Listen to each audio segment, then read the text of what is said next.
Looking at the steering wheel as well as the cluster screen inside of the Honda HR-V.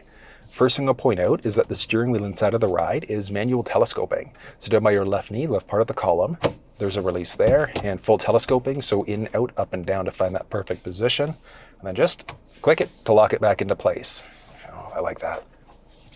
Boom. Yeah, there we go, that's perfect. Then the button here is going to be for heat. So you can toggle your heated steering wheel on this way, and it's heated all the way around. There are so many different buttons and stocks, but before we do that, down by your left knee, there are two different buttons. So this upper one is going to be for your heated windshield, so you can toggle that on off. And then you've also got traction control on or off too. The only time you really want to turn traction control off is if you're snowy driving, slippery driving, etc., and you're not getting good traction. Toggle that one off, and that's going to help you out overall there too.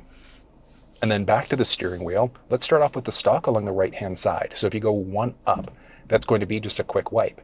And then you go down one level, and that puts you into the intermittent mode.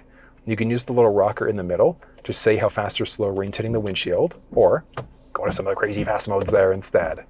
And then along the outside there, you've also got the option of turning on your rear wiper there too, so different intermittent levels. And then you can go all the way down, all the way up, etc., in order to turn on the rear wiper fluid, and then just pull in towards you to get the front wiper fluid going. And then you've got your cruise control here. So there are two different types of cruise inside of the HR-V. So it's either adaptive or old school cruise control.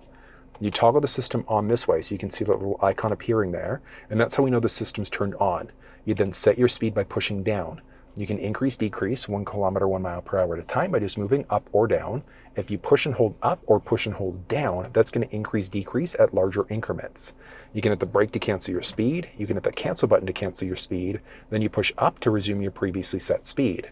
I mentioned two different types of cruise. So if you take this button, if you push and hold it, that's going to turn you into your old school cruise control. So let's say if you set the speed at 80, the car in front of you slows down, yours will not brake, so you just have to be paying attention, but you'd set it up the same way.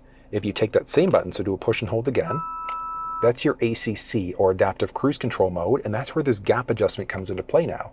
You've got 4 unique levels that are available. And I want you to think of that like a 1 Mississippi, 2 Mississippi for how close or far you are away from the leading vehicle.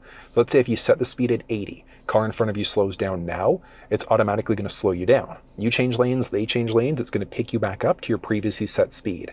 I use the adaptive cruise control system the majority of the time, residential streets, highways, etc. It's a good thing just in case something happens and you're not paying attention for a brief second. And then you've also got this one, which is going to be your lane following system.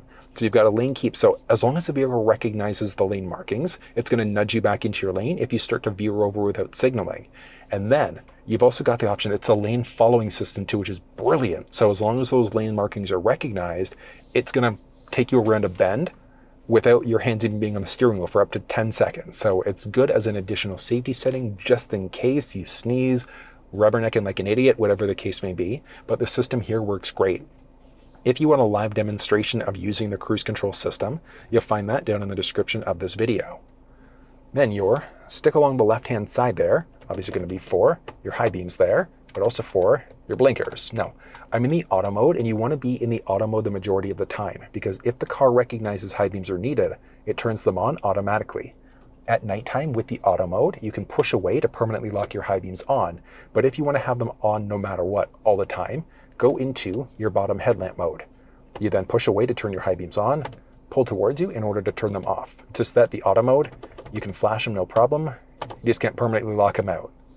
And then you've got your pad along this side, so you can change between songs or stations this way. You can adjust your volume by going up and down.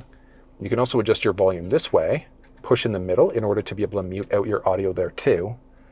You've got a home button that's going to let you adjust some things through the cluster screen, a little scroll wheel to move between those options, and then there's also a voice command prompt there too. So if your phone was hooked up, Android, iPhone, etc., you'd be able to push there to activate either your Siri or your Google Assistant. And then you've got your current outside temperature along with your odometer, what gear you're currently in, so park, reverse, neutral, drive, etc. There's a sport mode, and then a dedicated low gear there too, along with your fuel gauge done that way, and then your current time, and then you've got all of your safety settings. So we're green because all the safety settings there are enabled. So if you take your home icon there, so bottom left part of the steering wheel with your little rocker dial in the middle there, so we just push home in order to get to this screen. So you can show nothing. You can adjust the brightness of the screen there too, and then you just scroll up or down in order to adjust your brightness that way. Back home, you've got a series of different vehicle settings that are available. So you've got your driver assistance set up. Forward collision warning is just in case of a potential collision, it can let you know. And do you want to get a notification? How close do you want to be from the vehicle before you get it? From there, adaptive cruise control, when it's turned on, do you want to get a beep? Yay, nay. I'm not a fan there. Let's keep that off. Road departure mitigation. So if you start to veer over into another lane without signaling, and at what point? So you've got narrow, normal versus wide. So if you start to veer over without signaling, that's one that's going to nudge you back into your lane. But you can just get a warning if you don't want it to nudge you back into your lane at all.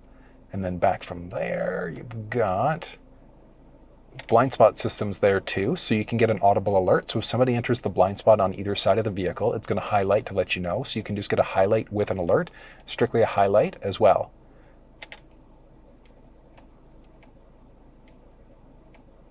There's traffic sign recognition there. Do you want it showing? If you're going too fast, do you want that showing up too? Your attention monitor. If you start to veer over too many times without signaling, or you look drowsy, etc., eventually it's going to tell you that you should probably take a break.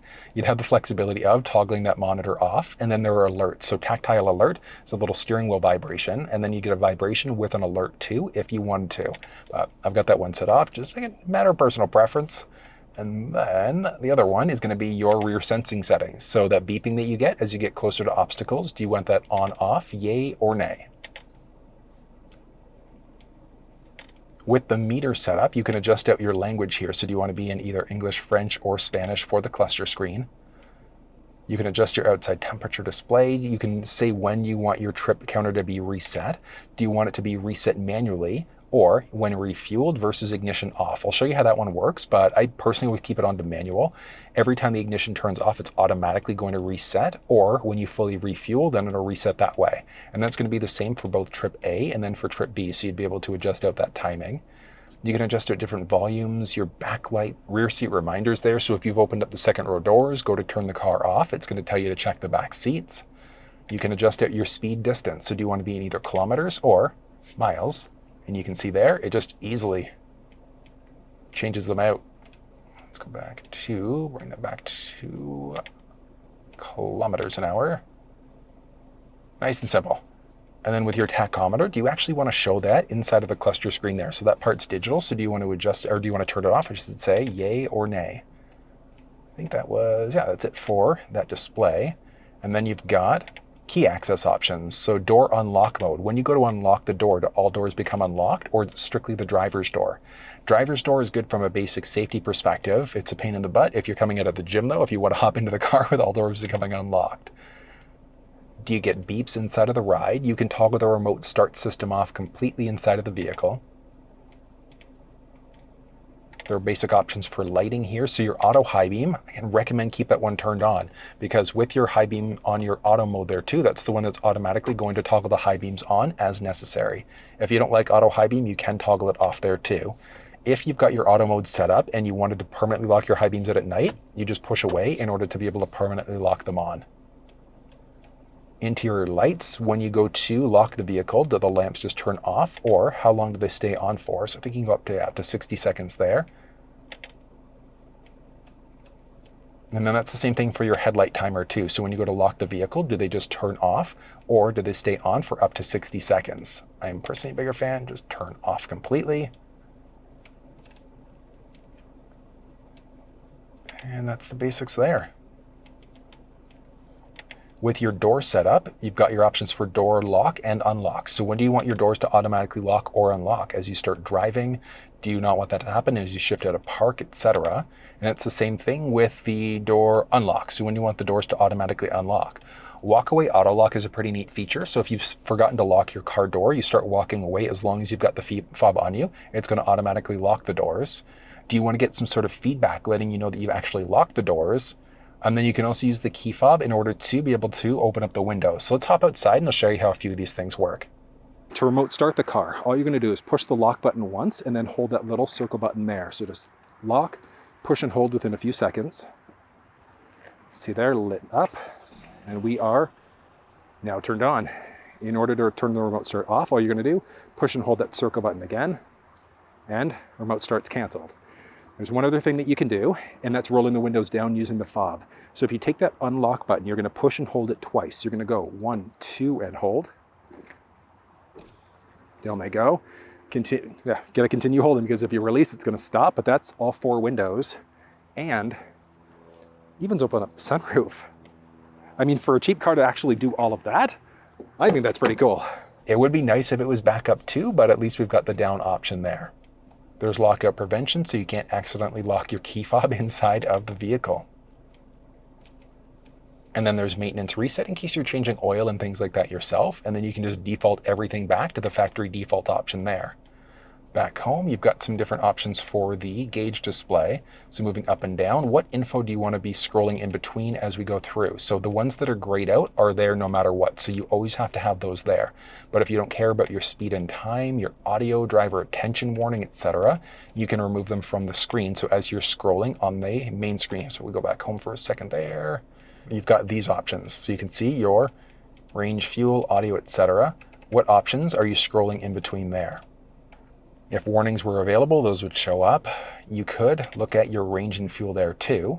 So you could move up and down in order to go between your A versus B counter. So we're just scrolling up and down to do that. If you push and hold the scroll wheel in the middle, so push and hold, that's going to let you reset. So you're essentially manually resetting unless you set it up so that you would reset either on ignition off or as you refuel. You can click on audio there, and then as we have audio turned on, you can just go up and down in order to go between all of your available sources.